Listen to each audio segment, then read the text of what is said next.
Happy Wednesday! Welcome back to Chats with Chase, and here's your next tip. Yet another way you can decrease your solve time is by meshing your part with shell elements instead of as a solid.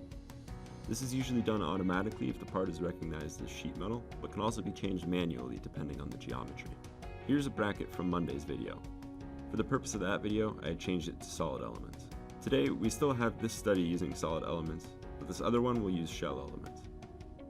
Again, everything about these two simulations is identical, except for the shell versus solid differentiation. They both have a maximum element size of 0.02 inches. I'll go ahead and start with the solid. Keep in mind that for the sake of time, I've sped up all areas where we're either creating a mesh or solving the simulation. But I've done so by the same multiplier, 15, each time.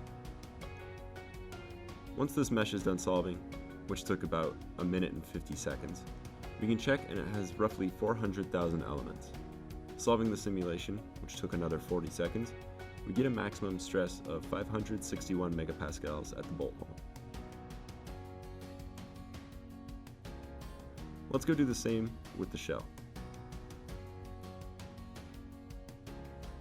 It creates a mesh significantly quicker, about 30 seconds, and only has 56,000 elements in it. It solves quicker, 15 seconds, and gives us a maximum stress of 420 megapascals at the corner where the flanges meet.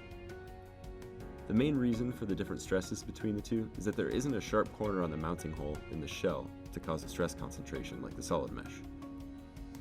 That's something to watch out for in all cases though, as this corner is still causing a stress concentration.